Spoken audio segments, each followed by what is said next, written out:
It is 3:01, so I will call the meeting of the zoning administrator to order for Thursday, May 22nd, 2025. My name is Adam Atamian. I am the city's zoning administrator, and we'll be hearing the items on the agenda today. The first matter is to review and file the minutes for the May 8th, 2025 regular zoning administrator meeting. I have reviewed all of these minutes already and provided comments which have been incorporated into the version contained in the agenda packet. So I will motion to receive and file those minutes. The next part of the agenda is oral and written communications. Is there anybody here from the public who would like to speak on an item not on the agenda today? Not seeing anyone, we can move on to public hearings. We've got 3 public hearings today, and the first item is public hearing project 25-142, Loco Cycle Group Instruction, and I will turn the time over to Ms. Graczynski, project planner. Thank you, Adam. Like you said, my name is Alexia Grzyński. I'm an assistant planner working on the project MCUP 25-145 for Loco Cycle. It's a request to allow group cycling instruction at an existing retail space located within Plaza Pacifica. That address is 979 Avenida Pico, zoned neighborhood commercial 1.2. They plan to operate group cycling classes at an existing retail space of 1,000 square feet. This is an active code violation for their operations without a business license and minor conditional use permit. The goal of this today is to permit that business. They are planning to operate 7 days a week with a maximum of 19 clients and 2 employees at any given time. Their hours of operation are as follows. Monday, Wednesday, and Saturday, they will have 2 morning classes, 8 a.m. to 8:45 a.m. and 9:15 a.m. to 10 a.m. On Tuesday and Thursday, they will have 2 classes as well. 1 morning, 9:15 a.m. to 10 a.m. and 1 evening class, 6 p.m. to 6:45 p.m. And on Friday, they propose 1 class, 9:15 a.m. to 10 a.m. There is a proposal for amplified music to be played during these classes. We noted a condition of approval 1.12 in the staff report, but did not include it in the resolution. We ask that the zoning administrator consider adding this condition into the COAs. They also are increasing the parking, which provided in the parking table analysis as attachment 3. There's still a surplus of 75 spaces after they've placed their business. We recommend that the zoning administrator approves the project subject to the required findings and conditions of approval, determine that the project's categorically exempt from the requirements of CEQA pursuant to CEQA guidelines section 15301, class 1 existing facilities, and adopt resolution ZA 25-011 approving minor conditional use permit 25-145 subject to the attached conditions of approval. And just once more, Zachary and Principal Planner supplementing the presentation. We forgot to include this condition, so if you want to look at it, we have a condition related to construction noise, but not operational noise. Thank you. Okay, I will open the public hearing to hear public comments and comments from an applicant. I don't see any applicants here. Are they not available today? Not that I'm aware of. All right. Well, I've reviewed the staff report, and I have visited the site. Is there any members of the public that have submitted a card, or anybody that would like to speak about this item from the public? Not seeing anybody. Okay. Just a couple questions. I actually don't really have any questions of the applicant.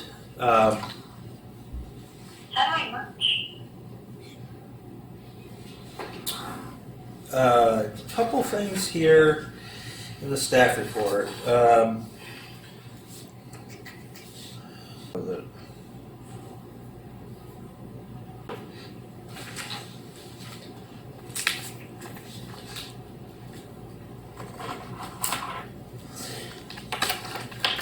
The staff report reflects, prior to the submittal of a business license, signage plans were submitted on December 11th and approved on December 16th.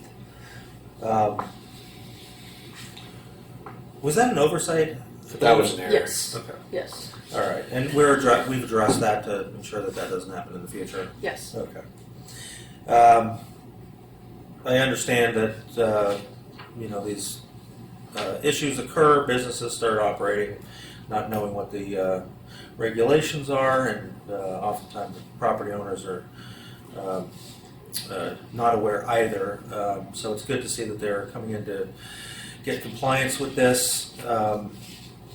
I have reviewed the resolution, and I agree with all the conditions that are included.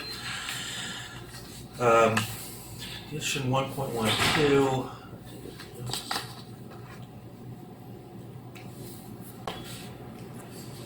Okay.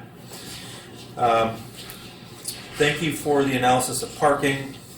That is clearly not an impact. I actually was at the center earlier today and a couple weekends ago, and there's always a lot of parking available, so that is not a concern. I do appreciate staff addressing potential noise impacts to adjacent suites. So I'll go ahead and close the public hearing on this item. I can find that the project is categorically exempt from the requirements of CEQA, and I will move to adopt Resolution ZA 25-011, approving minor conditional use permit 25-145 for Loco Cycle, subject to the attached conditions of approval, with the addition of condition of approval 1.12, which reads in its entirety: the applicant, including any property owners and managers and their designees, understands and agrees that in the event noise generated by the cycling studio use exceeds the city's noise ordinance thresholds as verified by city code compliance staff, a noise study shall be performed by a licensed professional, and the use associated with this permit shall discontinue operating until the recommendations of the acoustic report are implemented appropriately as determined by the city planner and or building official, demonstrating compliance with the city's noise standards as described in San Clemente Municipal Code, Chapter 8.48. All right. Thank you for your presentation. Thank you. All right, next item on the agenda is a public hearing for public hearing project 25-191, 2025 Professional Pickleball Association Orange County Cup Pickleball Tournament. David, Mr. Carrillo. can you come up here just so that you're closer to the mic with the phone? Thank you. We have the applicants on the line here. Breen Haley, can you confirm you're here? This is Brianna Turner. I'm here. Okay, This is Haley. I'm here. thank you. Is that close enough? Perfect. All right. So yes, the event will be taking place at the Lifetime facility located at 111 Avenida Vista, Montana. This is for a pickleball tournament, 7-day special activity pickleball tournament from June 16th to June 22nd between 8 a.m. and 9 p.m. daily, and with an expected attendance of 1,000 guests. So just some background here. The zoning administrator has previously approved these pickleball tournaments at the same site at Lifetime in every summer since 2022. The conditions of approval are similar to the previous events, and I'll cover them briefly later in the presentation. Guest parking will be managed in a similar fashion through off-site parking with the outlets and the Clarence Lobo Elementary School, and they'll also be providing some shuttle services as well. We did add a condition of approval that requires the applicant to provide a traffic management plan to be approved by the Public Works Department through a review of an encroachment permit. And we do have preliminary plans, or a preliminary traffic management plan now, but it's yet to be approved.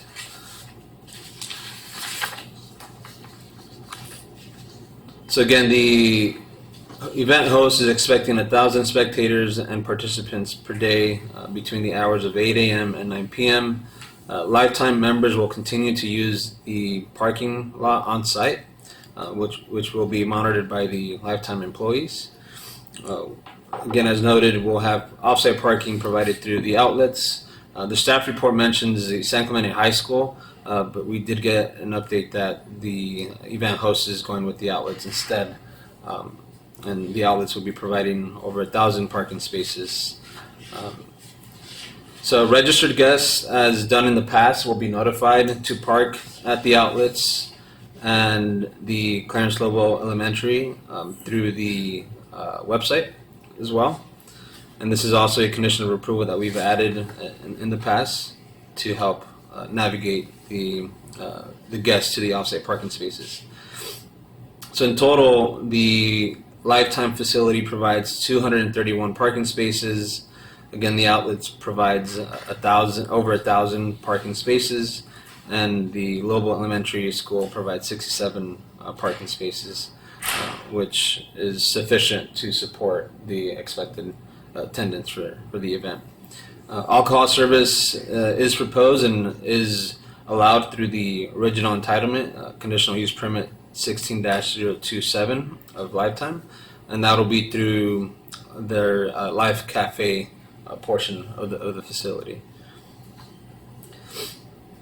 In total, this will result in 7 special activity days this year, 2025, where the code limits special activities for non-residential properties at 24 per year. So that there will be in compliance. We did reach out to the Beaches, Parks, and Rec Department as well to ensure or be aware of any other public events at the nearby park, Rancho San Clemente Park, and they confirmed that there are no private events during this time from June 16th through June 22nd. So staff finds that the project is consistent and findings can be made for approval of the contemporary use permit, and that the proposed use is permitted within the subject zone pursuant to the approval of a temporary use permit and complies with all applicable provisions of this title. The site is suitable for the type and intensity of the use that is proposed, and that the existing facility is designed for recreation activities including pickleball and additional temporary facilities such as porta potties that improve the accessibility of services. The proposed use will not be detrimental to the public health, safety, or welfare, or materially injurious to properties and improvements in the vicinity, and that the primary activity, the outdoor recreation, was anticipated within the original entitlements. And lastly, the proposed use will not negatively impact surrounding land uses, and that the tournament hours will be less than what is permitted by the existing entitlements for outdoor recreation activities. So therefore, staff is recommending that the zoning administrator determine the project is categorically exempt from the requirements of CEQA pursuant to CEQA Guidelines Section 15304, and adopt Resolution ZA 25-012 approving temporary use permit 25-194. And that concludes my presentation. We have the Lifetime General Manager and the PPA representative here available for any questions. All right, thank you very much, Mr. Carrillo. Would the applicant, I'll open the public hearing to hear comments from the applicant and the public. Haley, would you like to make any comments on behalf of the applicant or Lifetime? I don't have anything crazy. I just want to say thank you again. We love being in San Clemente, and I think it continues, and I think Bree can vouch for this as well, but it continues to get better every year with the members and the general public with just getting used to it. And I feel like we've been able to continue to make improvements every year, whether it's the parking management or if it's better signage. I feel like we are continuing every time to make it a little bit better, and I hope we do the same this year. All right, thank you very much. Are there any members of the public that are here to talk about this item? All right, hearing none. All right, just to clarify, that the off-site parking will be provided at the outlets in the Clarence Lobo Elementary School? Correct. Yeah. Okay, so not the high school anymore? Not the high school. Okay. Yeah. conditions of approval require the use of shuttle service that indicates a 20-minute headway. Mhm. Is that still going to occur if the parking is not at the high school and now at the outlets? Yes, they have been able to provide that service in the past when outlets is an option. Okay, but the frequency of those, I believe it's 3 shuttles, is not going to exceed a headway between each shuttle of 20 minutes because it's moved. The parking is moving from the high school to the outlets, correct? Correct, and that they've been proven to do that successfully. Okay. Yeah. All right. Let's see. I reviewed all the conditions of approval and I visited the site. I'm happy to hear that the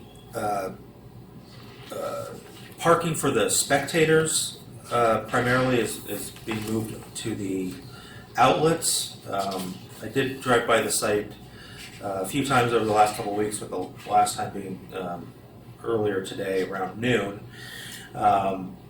And noticed that basically all of the street parking was taken up, and there's quite a number of people there. So I don't, even though lifetime members are able to park on the property, assuming that there's normal operations, I wouldn't really count any of that parking as being available for the pickleball. However, with the participants parking at the elementary school and the spectators parking at the outlets, there's ample parking. The outlets provides more than sufficient parking for this type of event. Let's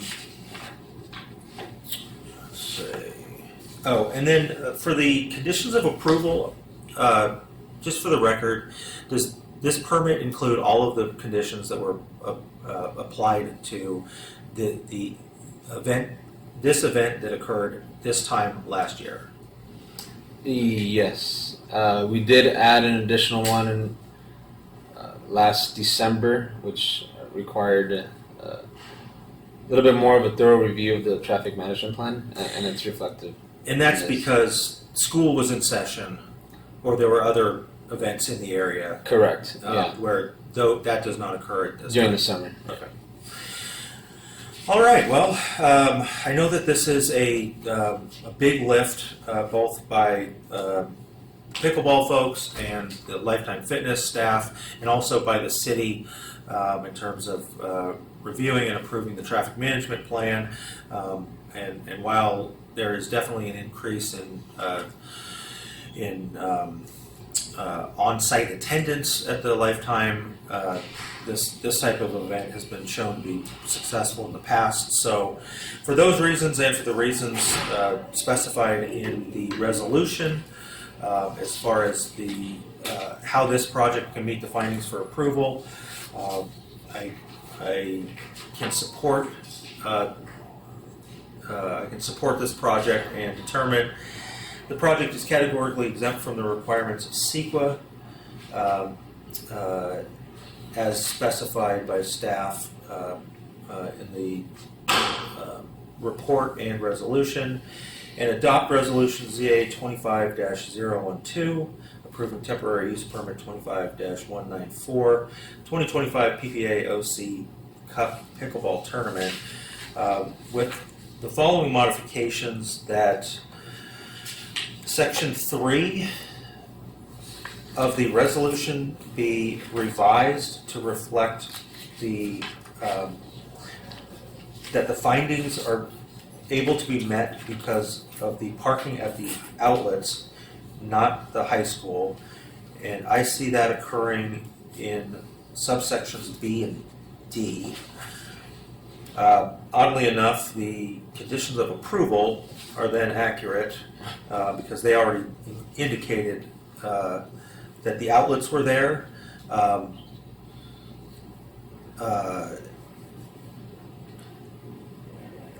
And we'll leave the part about the high school as an alternate because things might change. And that would be reflected, I think, in the traffic management plan as well. All right, so with that, The only other change I had, I apologize, condition of approval 7.33.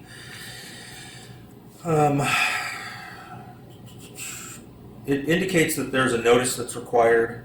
There's a sentence in here that is required to be on the sign that's shown in quotation marks.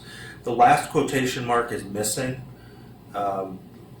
And so it should read, followed by, quote, a manager is available to respond to complaints by the public, with brackets, provide a phone number that is monitored, bracket, period, and then add a quote, quotation mark there, and then the sign shall be reviewed and approved by the planning staff prior to installation. All right. Thank you very much, and I believe I closed the public hearing, or if I didn't, I just did. Next item is another pickleball event. This is temporary use permit 25-195 for the 2025 Major League Pickleball tournament. Recognizing that the two events are relatively similar, can you limit your staff report to any additional information that's different in this application than in the item that we just heard? Yes, I'll just note the differences for this one. So starting with the length, it is a 4-day special activity between from June 26th to June 29th. There's also, I believe, a slight change in the time from 8 a.m. to 7 p.m. Daily. And then the expected attendance for this tournament is lower, which is 700 daily guests. And then I'll also mention that as far as their compliance with the amount of special activities on the site, this will result in 11 special activity days in 2025, where 24 is the limit per year. And so given that the findings are the same, the analysis is the same from staff's report, staff is recommending that the zoning administrator determine the permit categorically exempt from CEQA and adopt the resolution approving the permit. And that concludes my presentation. All right, thank you, Mr. Carrillo. I'll open the public hearing. Would the applicant, Haley, like to say anything as it relates to this project? Nothing in relation to this, as it's pretty much the exact same. All right, thank you. Are there any members of the public that would like to speak on this item? Seeing none. Just to confirm, the parking at this one will be at the outlets as well, or is this at the high school? Outlets as well. Okay. Yeah. And are there any conflicting events in the area when this one is happening? I thought I read something. Yes, and actually, yes. Oh, it's the volleyball camp? Correct, yeah. So the Beaches Parks and Rec Department did confirm that there is a volleyball camp occurring from June 23rd to June 27th. So I think there's a 1-day overlap there. So there's a condition of approval that prohibits pickleball event parking on Calle Aguila, that's adjacent to the park, on June 26th and June 27th. And then that'll also be reflective on the traffic management plan as well. Okay. And this event, while there's a potential impact on parking because of the two events, this one has an expected attendance of 700 instead of 1,000. And I don't see the volleyball camp as being more than 300. So a similar amount of parking and congestion may occur. So with that,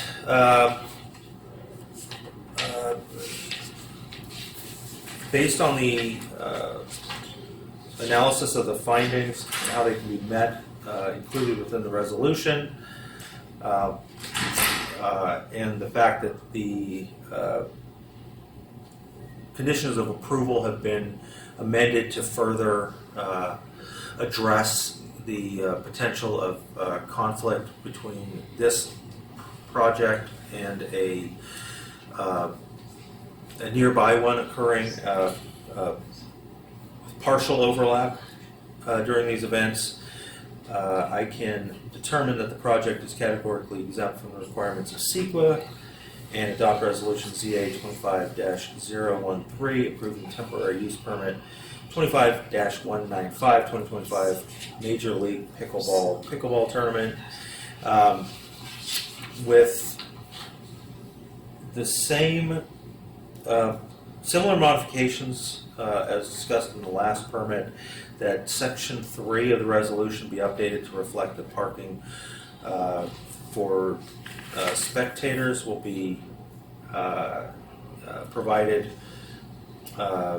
at the outlets with shuttle service.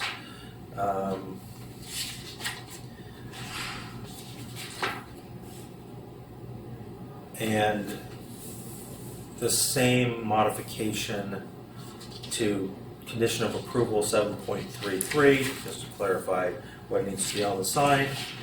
And with that, I'll close the public hearing. Thank you very much. All right, that concludes our public hearing. Thank you, Bree and Haley. I'll Thank you. reach out after. Thanks. All right, that concludes our public hearings. We have a new business item next, which is for the Bona Forqueta 12-month review of operations and conditions of approval at 1014 South El Camino Real. Mr. Carrillo is our project planner on this item. This is not a public hearing, but I will allow and entertain comments from the public and the applicant and affected parties, if there are any. So, David, please take it away. Yeah, so I'll start with some background on why this item is before us today. So on December 7th, 2021, the City Council approved minor conditional use permit 21-006. And I do have the staff report and minutes of that meeting, the City Council meeting within this reports, along with the resolution. So the approval allowed one shared parking at the mixed-use development located at 1014 South El Camino Real to support a restaurant, which is Bona Forqueta, with 32 indoor seats and 16 outdoor seats. And the second component of that approval was the indoor and outdoor beer and wine service for the restaurant. In response to public concerns related to potential parking congestion on neighboring residential streets, the City Council added a condition of approval which required city staff to report back to the zoning administrator 12 months from the date the restaurant commenced operation, and on the project's conformance with the permit's conditions of approval. Since the restaurant began operations on April 2nd, 2024, a report to the zoning administrator is now due. So on the analysis of the restaurant's compliance with the conditions, I did provide a table and attachment 2 that outlines which conditions the restaurant is in compliance with, which ones are not in compliance with, and some conditions that are currently still under review by city staff. We did do site visits on Monday, May 5th, Thursday, May 8th, and Saturday, May 10th to observe certain operations and determine compliance with the applicable conditions. We also have some photos that I'll share on the screen shortly of the site conditions that were observed during those site visits. As required by the minor conditional use permit, the upper level garage was open at all times. During business hours, directional parking signage was posted. However, staff also observed non-compliant conditions such as indoor and outdoor seating exceeding the maximum allowed and storage of items in the outdoor dining area. In summary, Bona Forqueta is partially in compliance with conditions of approval. And during the development of this report, we did receive complaints from nearby residents related to traffic and parking impacts. And I'll just remind us here that this update is only focused on the review of the restaurant's compliance with the conditions of approval from the previous minor conditional use permit. So per condition of approval number 7.6 of that minor conditional use permit, non-compliance with regulations and conditions of approval shall be immediate grounds for citation. Staff is recommending that the zoning administrator receive and file the report and direct staff to initiate a code enforcement case related to the identified non-compliance with conditions of approval. Staff requests direction as to whether the enforcement process include a notice of violation and deadline to bona forqueta to rectify the violations, or instead proceed directly to citation as authorized under a condition of approval number 7.6. And we also understand that there's a possibility that this can also be referred to City Council if violations are not rectified. So this concludes my report, and I will show some photographs showing the conditions that we observed when we did the site visits. So this shows the upper level garage being open along with directional parking signage off to the left. And I'll actually note here that I did make the property owner and the restaurant manager know that trimming of that bush or tree needs to occur to make that directional signage more visible. Here's the outdoor patio showing the outdoor seating and the storage at the far side here. This is the indoor. This is showing the indoor seating of more than 32 seats. Again, that concludes my report. Thank you very much, Mr. Carrillo. And I should have invited the applicants and their team to sit up here. I do have a number of questions, and it'd be easier to facilitate that discussion with you sitting up here. But first, to help inform the process, is there any members of the public that are here to talk about, would like to provide comments about this, or is everybody here associated with the building or the business? Yeah? Okay. All right. Like I said, this is not a public hearing, but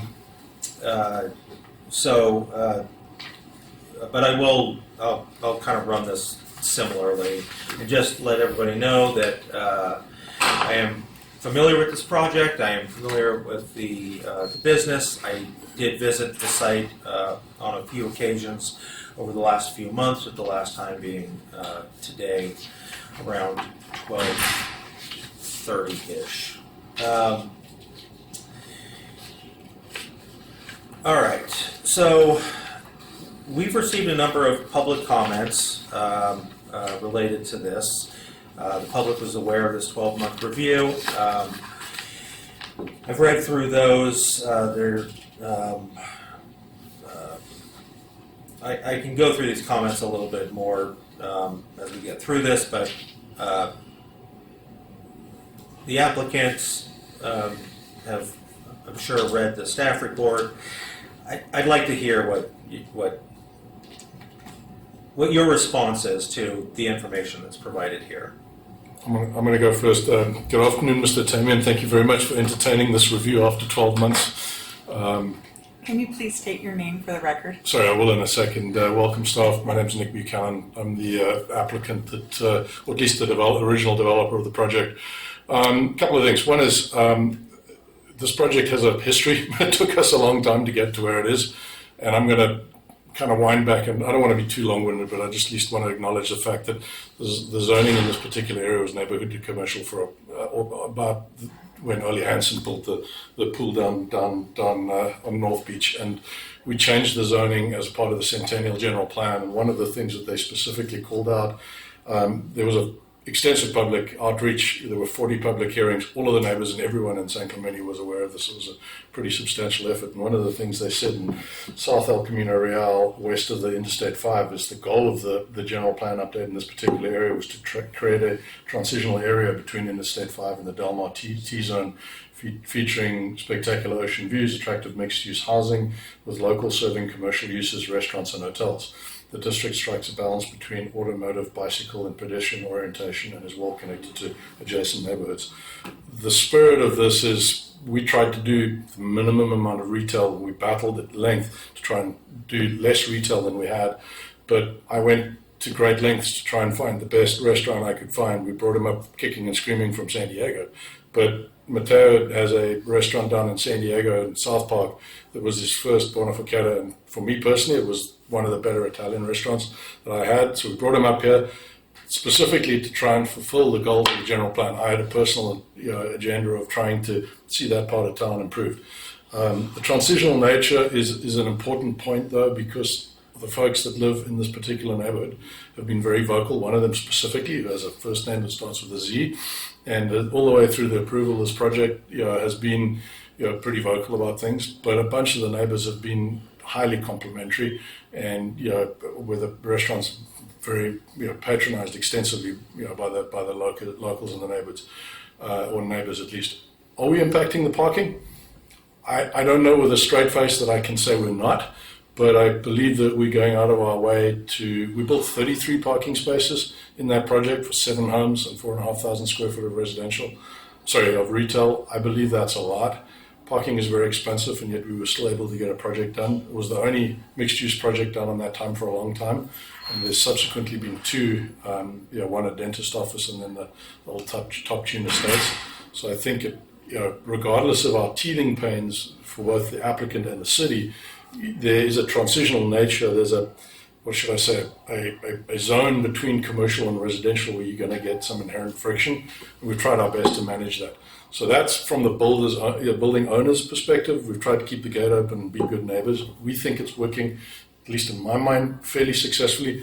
I'm going to let Mateo speak to some of the other items to the extent that you want him to, but I'm appreciative of the fact that you've worked with us up until this point, that we were able to get 48 seats approved, and I think it's a great addition to the neighborhood, and it also allows people in Southwest San Clemente, whether they complain or not, to walk up to a restaurant rather than have to go down to Del Mar and fight for parking, because I do that on a regular basis, and sometimes I'll go down and get pizza from Joe, and it's a lot easier getting pizza from Joe. So one other comment I want to make, at least for the record, is I've not seen any of the public comments. I've requested them, so I'm not in a position to respond to them because I haven't seen them, just as an FYI. Okay. Yeah.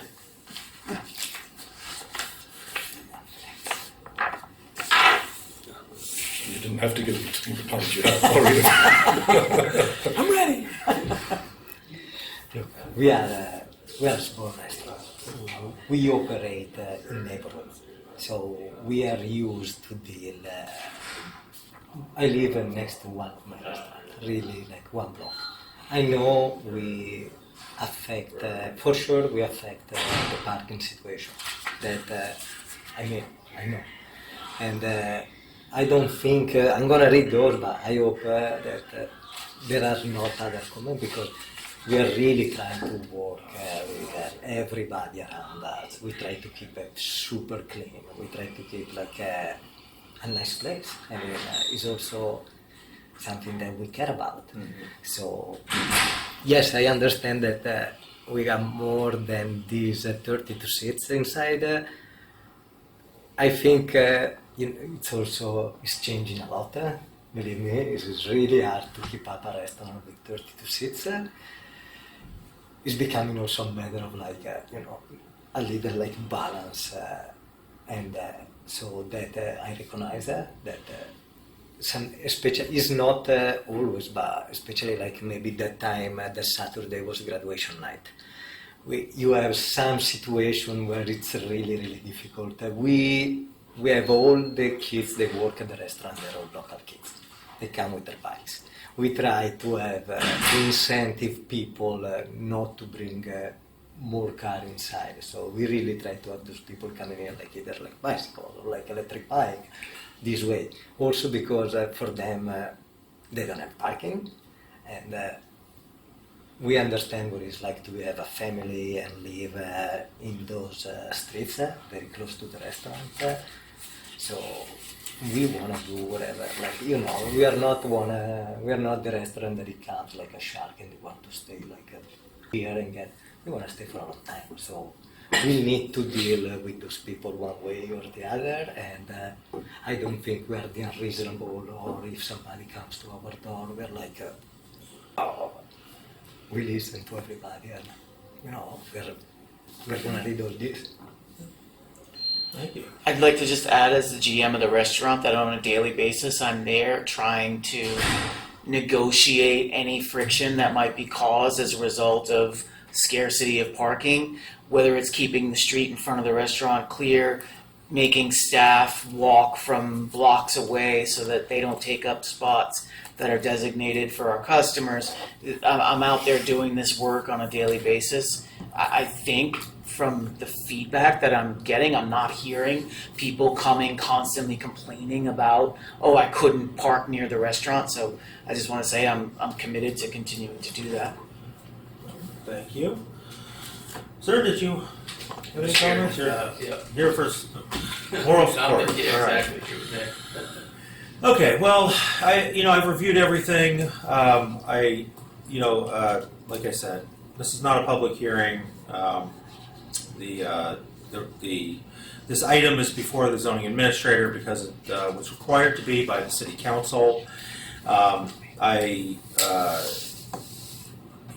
a matter of just general course, the city does take into account comments that are made by the public. We have received some written comments. However, this review is based on is not based on public comment. It is based on staff's review of the operations of the business and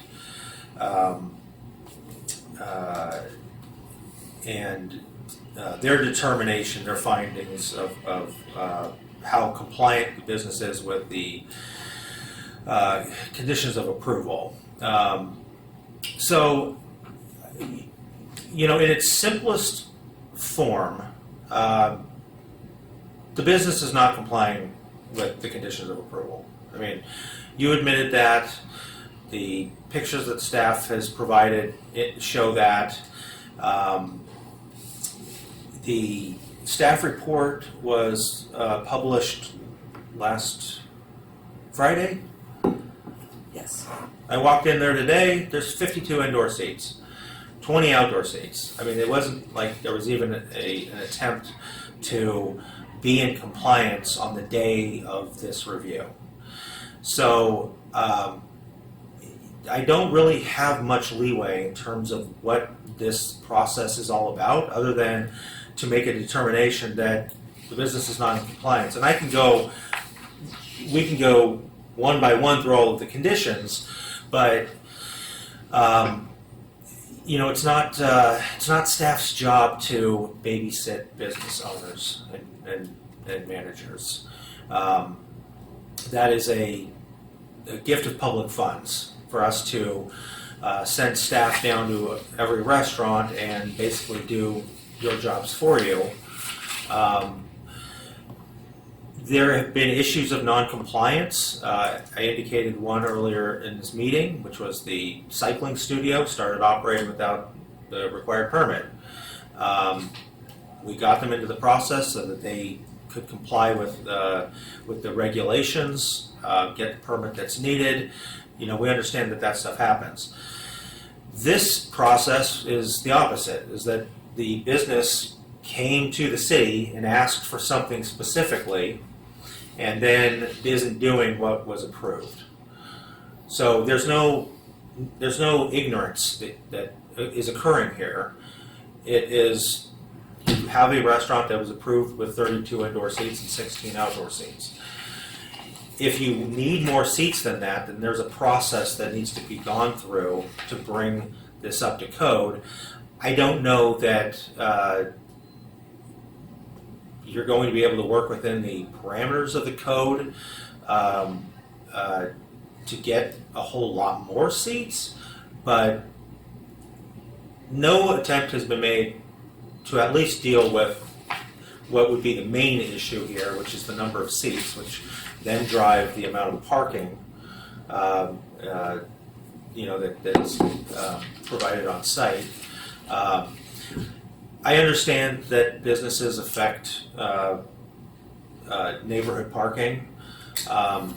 Every house down the street was required to provide some amount of parking on site. Yet there's cars in the street. How did that happen, right? We can't stop people from parking on the public right of way. Everywhere that there's a commercial establishment, there's going to be people that prefer to park in the street. That's just how it is. So I'm not necessarily concerned with every single concern that's raised by the public. There are a few things that we can definitely talk about. As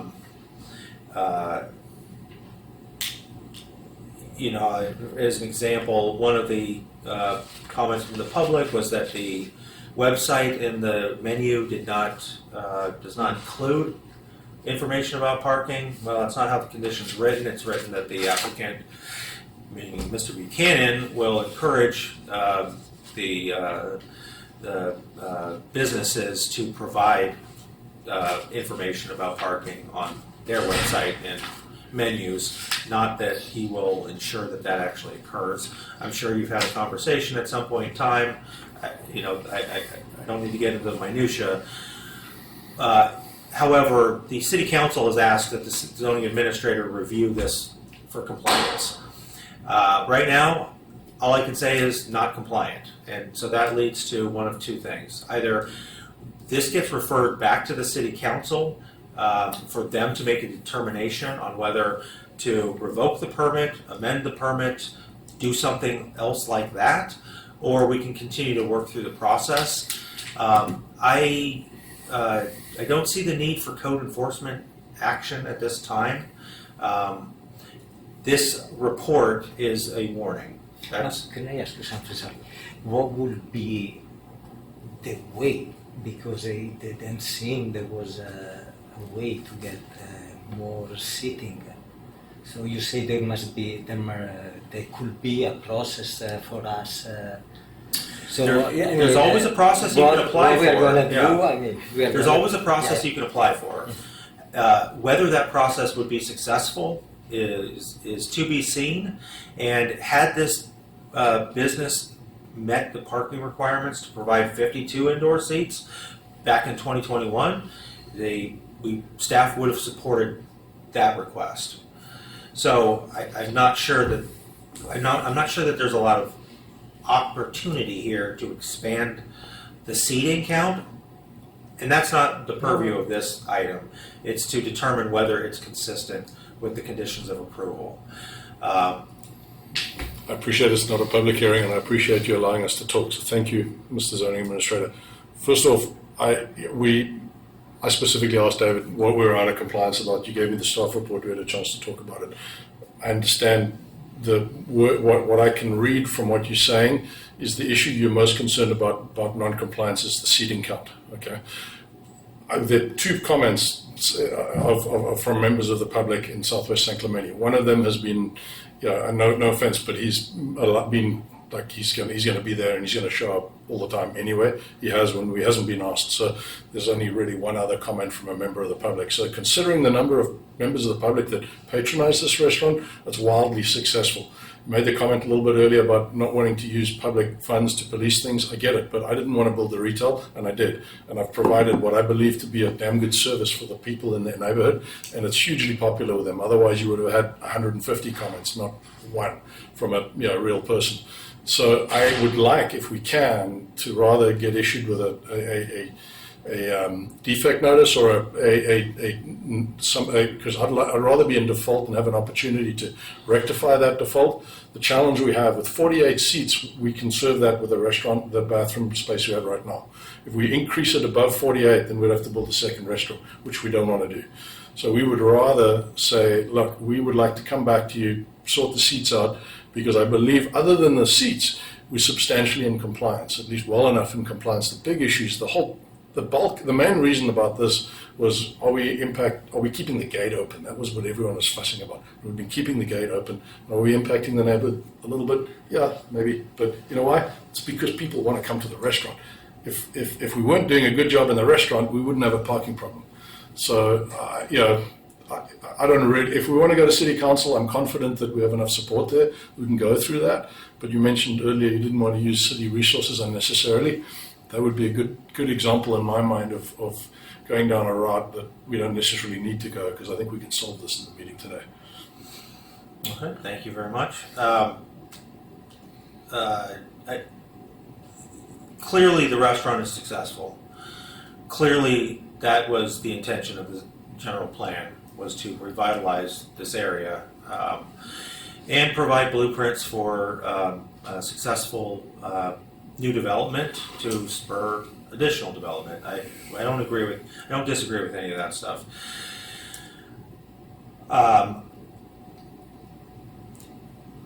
However, I beginning a code enforcement action, I think unnecessarily delays the conversation that needs to be had about what this business can be permitted with. So my inclination at this point is hearing what you've said about the feasibility of operating a restaurant with 48 total seats, financially, understanding that there are limitations thanks to the California Building Code. I think at this time it would be good to continue this item for 2 weeks. I understand that you're coming from San Diego, but I would like to see the conditions of approval being met. Okay. Start with that. In the meantime, we can talk with planning staff to determine what opportunities may be available to increase the seating amount. We do take, believe me, because I had this problem in South Park where I got cited by the city because there were too many people on the sidewalk because they were waiting too long. So we don't want this to happen either. And we really try, we'll go back to whatever, we'll try the right way. It's just also like we're trying to be less impacting. A little on like also like what is like also on the outside and everything. We try to keep everything clean. We try to keep everything in line to leave the sidewalk open. Yeah. It's a challenge. So, and also like Yeah. believe me, I don't know because usually when we have like parking structure we write it on the ticket, so on the check, I'm gonna check on that because like in Newport that we have a parking underground and we offer validation is on the checking on the ticket. So we can add that on every check, like please use the underground parking. We will do all those implementation for sure. So just in the interest of time, and I know that I've focused a bit on the seating count, which I'll say that the reason that one is I'll say of primary importance is because those were the concerns that were being raised through the public hearings, the original entitlements. It was about the occupancy impact to the surrounding area. I cannot through this process legalize more than 32 indoor seats and 16 outdoor seats. The only thing that we can do in this process is to help the business come into compliance, establish that there is compliance so that it can be reported back to the city council through the minutes that the business is in compliance. I understand, the financial impacts, which unfortunately are not the purview of zoning. But I understand that the lease costs a certain amount, and that lease is paid for by a calculation of how many seats you have, how much food you sell, and so on. And the amount of the lease is dependent on the cost to actually construct the project. And I don't think anybody's fleecing anybody here. I think we're all trying to just make it work. So I'd like to push this off for 2 weeks. Demonstrate that there is compliance. And in the meantime, I'd like to have you talk with planning staff about ways that we could potentially look at alternative parking solutions. The city is going through a traffic or a parking management demand study right now. It's a little bit off in terms of its potential applicability impact on addressing some of the parking concerns around town. But I think that there might be some opportunities here that were potentially not looked at earlier on, and that is really investigating how much parking is actually being generated here. And I think there might be some creative ways to start going about that. But the first thing that needs to be done is that the business needs to be brought into compliance. A bunch of these seem like relatively easy things to do. Putting up or posting. Was that one that was... Do you want to run through this quickly? Yeah, so all the compliant ones we can dispense with. We talked about the seating. Outdoor storage should be simple enough. A maximum occupancy sign. That one seems like the fire department should have weighed in on that. But that's just a sign. It was the firewood. I think that's in It's there. the firewood, right? If it was something missed by staff, just shoot us a picture. I think it's where the fire hydrant, the fire riser is behind the door there, so, or not behind the door, but I think it's by the door. Yeah. But I might be wrong. Let's see. The ongoing compliance is just a reiteration of the above ones. Under investigation, that one, I don't. My assumption is that one is in compliance, but I'm not aware that we're not in compliance on that 7.8. Yeah, just evidence, showing that would be great. ABC training for employees is great. Full-time manager on site. Which is always there.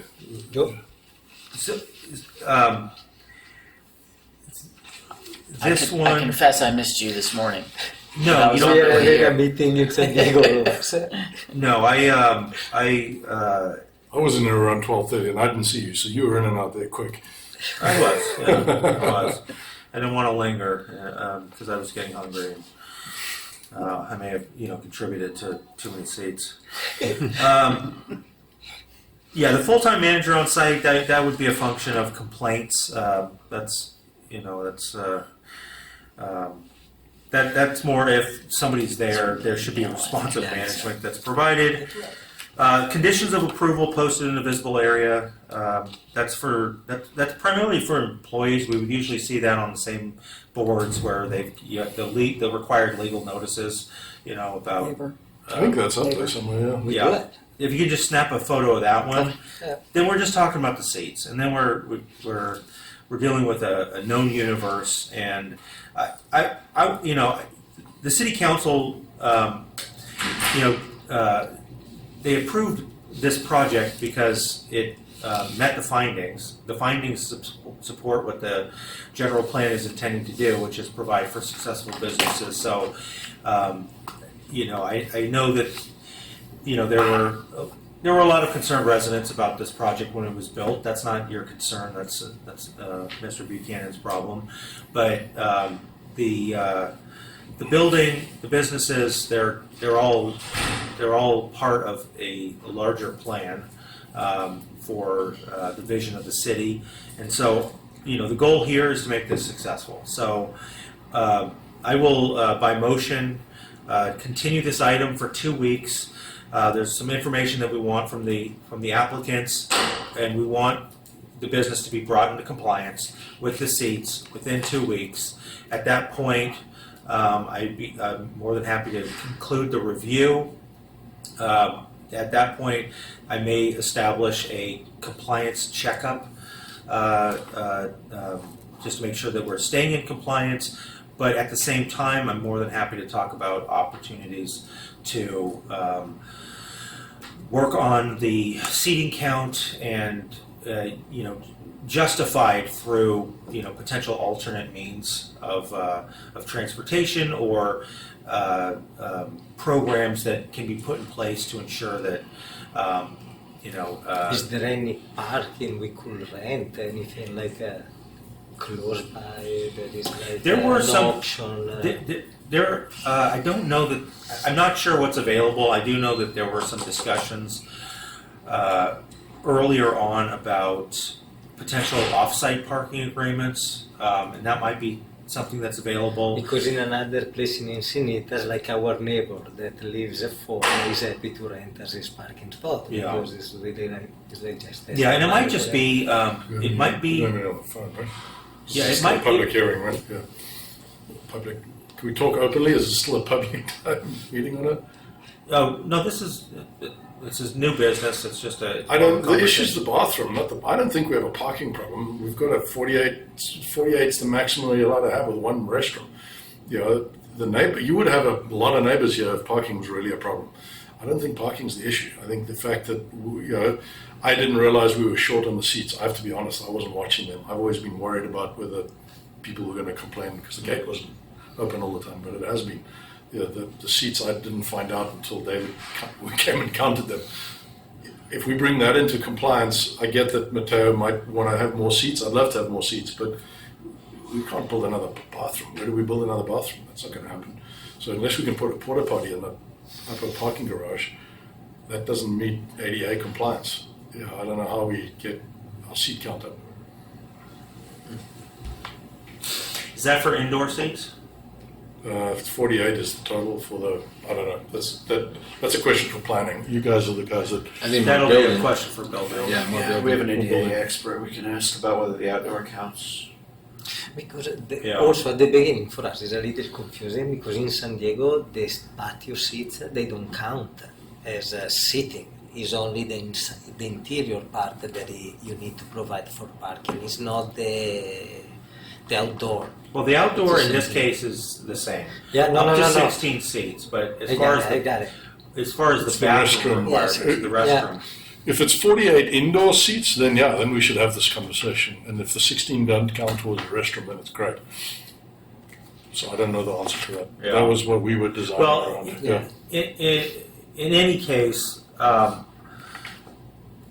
in 2 weeks, I want to see the business compliant, and we can talk about just mechanisms to ensure future compliance.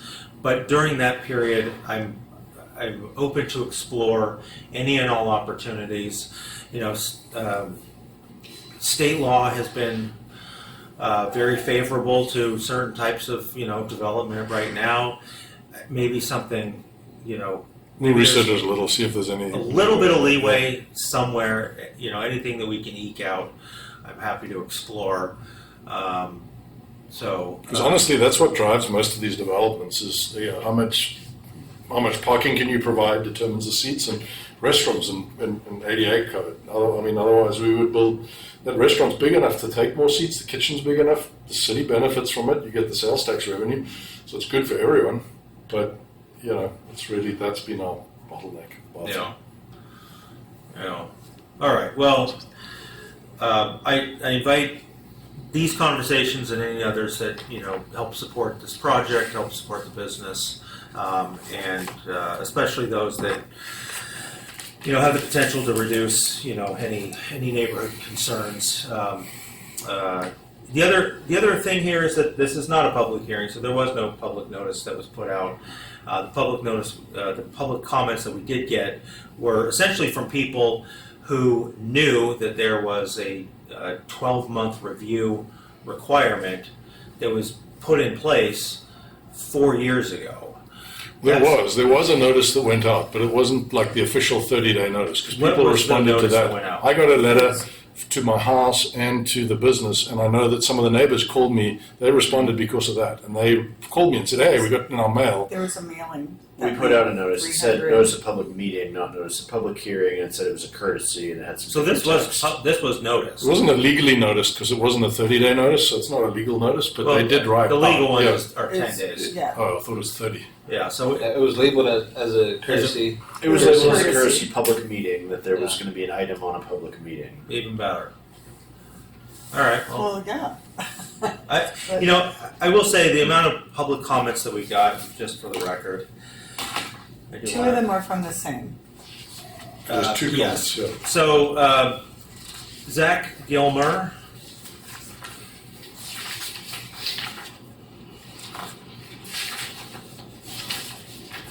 Sandra Jim Maring So Jim Green is, and Jim Green all submitted public comments. I did review those comments as I stated earlier. In continuing this item, I will ensure that these concerns and others are considered as part of the review, but just reiterating that this review is based on staff's review of the conditions of approval and the compliance with them. As noted here, staff indicated that this is partially compliant. The number of seats is I'll say the largest issue as far as how it relates to public comments that were received at this time and in previous entitlement hearings related to this project. So with that, we'll push this off for 2 weeks. Knowing that there's no members of the public here, I will direct staff not to expend the funds to provide another public notice, especially since we're on a tight timeline anyways. But maybe it suffices to just respond to the people who submitted public comments and let them know what the outcome here was. The minutes for this meeting are not going to be published for a little bit of time, and it would require somebody to come onto the city's website and listen to the meeting to know that this item got pushed off. However, people have been made aware that this meeting occurred. They can follow up with the city if they want more information on that. So we will plan to meet here June 5th. 4th. I got June 5th. Remember we You're 100% right. removed, yeah. Then on that note, can you cancel the June 5th I did. on my... Oh, still I shows didn't, on my I calendar. didn't cancel it on your calendar. I Okay. canceled it on. We will meet on June 4th. That's a Wednesday. That meeting was rescheduled to accommodate some other things. So we'll be back then. Staff will do another. It will be always at 3 p.m. The meeting. Yes, it'll be 3 p.m. right here. Staff will do another review. We'd like some information from the applicant as far as the other items that are indicated as non-compliant or I under don't think investigation. we got the list. It was It was sent It's in only the to staff you. report. what do you mean, it which was in list? the. We got it. I, Yeah, you have everything, and I've Perfect. responded to Perfect. everything Yeah. today, Perfect. so you have Yeah, all okay. responses, except the seat count. Other than that, I've given Mhm. everything else. Was all the ABC compliant? Okay. It's Yeah, the yeah, last yeah. page, Yes, very last yes. page of the I got staff report. Yeah, so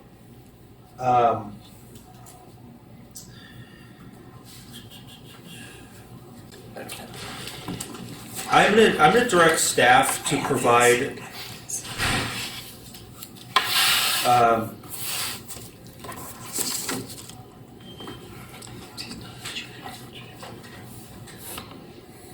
I'm going to direct staff to provide an updated memo.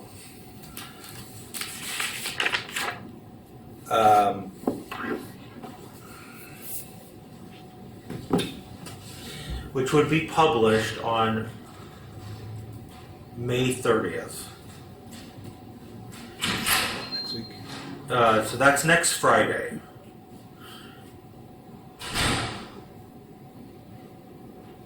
Let's do an updated memo that just reflects what occurred today.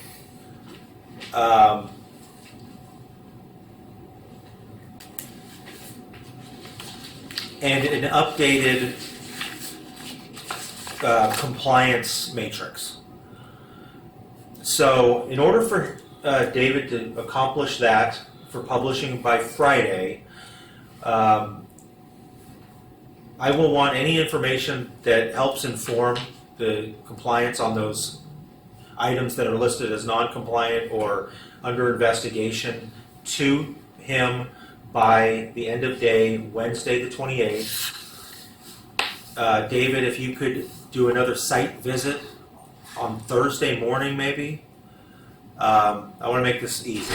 So it's just a memo with a brief recap of today's meeting with an updated compliance list on it and nothing beyond that. And then we can publish that on Friday. And that'll be ready for the following meeting on Wednesday. Okay. Does that all make sense? Mm-hmm. Okay. All right. And that is that item. And, wow, we only have no old business and adjournment. That was, Appreciate it. Thank you very much. Thank you. thank you very much for your time. I appreciate your willingness to Thank you. continue to work with us. And it is nice to see a successful business in this area of town. It's a lot of work. I'm absolutely sure it is. It's a lovely facility. And, Thank you so much. Thank You you. want to sign in? Look forward to working Sign with you in. more. So I'm going to move to adjourn this meeting to the next adjourned meeting of the zoning administrator. Will be held at 3 p.m. on Wednesday, June 4th, 2025, Community Development Department, located 910 Cayo Negocio, San Clemente, California.